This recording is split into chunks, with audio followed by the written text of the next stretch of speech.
There are a number of features on NX that allow you to edit your solid bodies to create your design. First, there's two small option menus I want to show you, and to demonstrate their effects, I'll open my example model. On the right hand side of the small ribbon above the workspace, there is the Show and Hide menu. When you're working with more complex models with lots of parts, it can often be easier to edit certain parts by hiding features.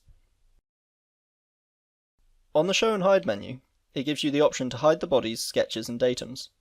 If you've hidden parts and want to restore them all, just click the plus sign on all. On the drop-down menu, there is the option to immediately hide a feature, in which case you just select the bodies or sketches you wish to hide.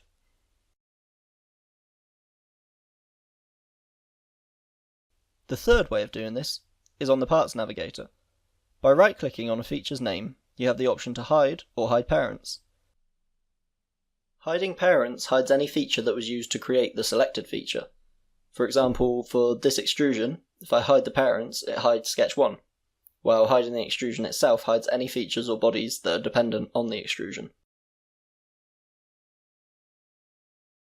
Now, what about these edge lines in the sketch? How do I hide these?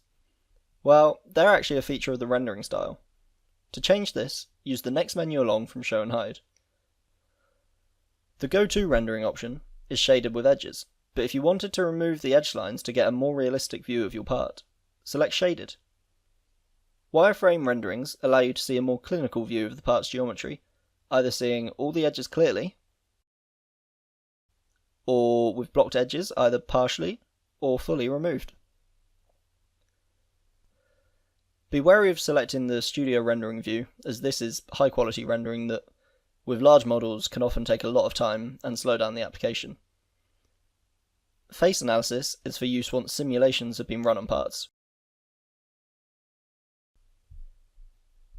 Now, to demonstrate the different features available to us, first use sketches and extrudes to create a generic cuboid like this.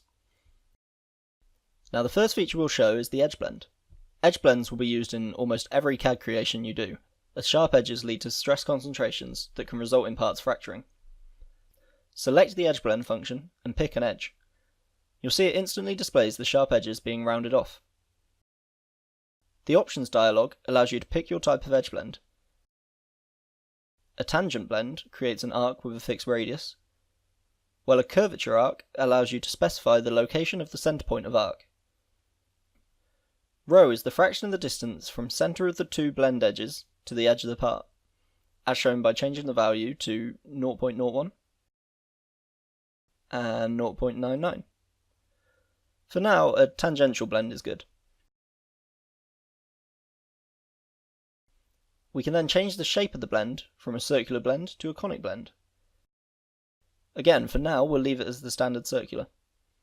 To change the size of the blend, you can either enter a value, or just drag this blue arrow to a point you're happy with.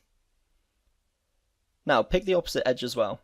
Note that on my screen, an error message appeared in the bottom right corner of the screen, telling you that the blend faces overlap.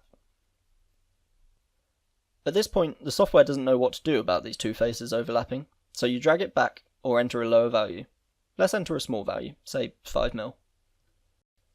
The other most useful feature of an edge blend is hidden on this drop-down menu, and is the variable radius feature. This allows us to create curved edge blends with varied sizes. By selecting one radius point, we get the standard edge blend, but if we select another point along the edge, we can then set two specified blend radii that will smoothly meet in the middle. You can add as many points as you like with this feature, although 2 or 3 will normally achieve your desired results.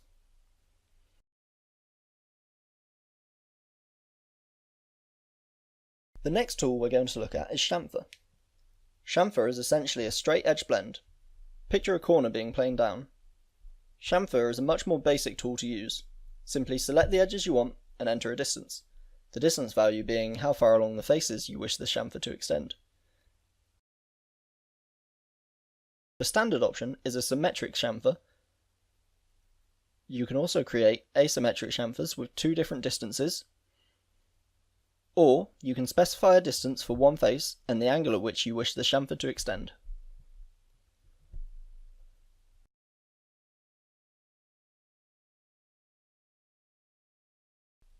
The hole tool is incredibly useful and has a variety of methods within it. As you can see, the first option menu allows you to select a general hole a drill size hole with preset drill bit sizes, a screw clearance hole with preset screw sizes, a threaded hole, or a hole series. Now, if we wish to drill a hole through this part and there's no obvious start point for us to select, such as the centre of a line or arc, then selecting the face will automatically send us into the sketching application, where we can specify a point with dimensions relative to the face.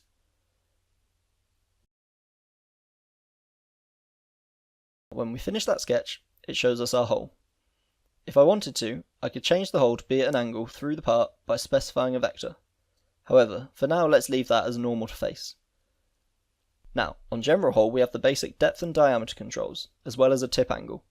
The preset is to 118 degrees, as that's the industry standard for most drill bits, but this can be changed if needed.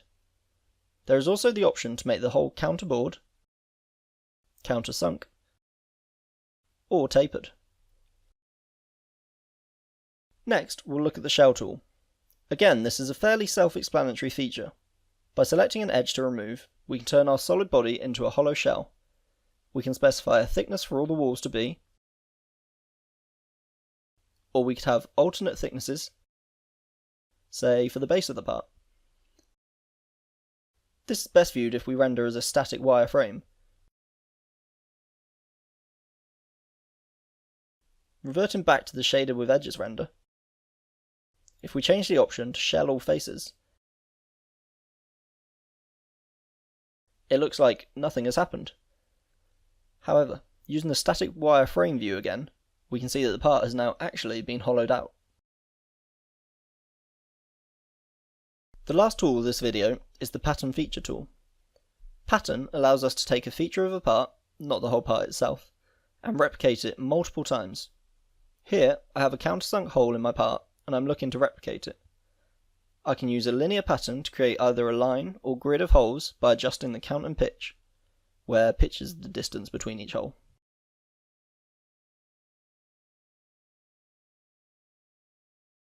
Alternatively, I could say I wanted 3 holes over a distance of 100 mm.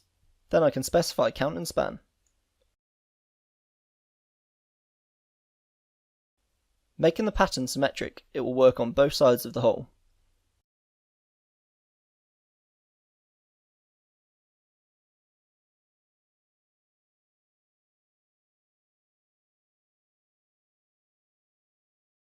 I can then add a second vector to turn my line of holes into a grid of holes. Finishing the pattern, you can see the hole has been replicated across the face of the part.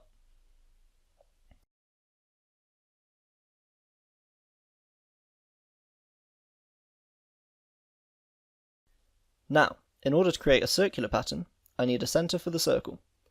I'm going to delete my linear pattern, then sketch on the face and simply add a sketch point at the centre.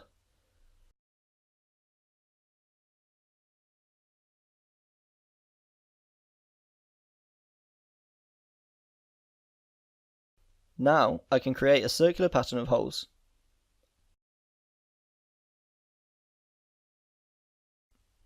I must specify the centre point and axis vector for the circle as usual. Now I can specify that I want 4 holes, each 90 degrees apart. Or I could say I want 6 holes and I want them to span 360 degrees. There is also an option to add concentric circles within or outside the initial circle. The pattern tool can be used on any feature of a part, and when used correctly, can massively speed up the designing of a model. Now that we know how to create and edit solid bodies, the next video will show you how to create assemblies with multiple models and parts.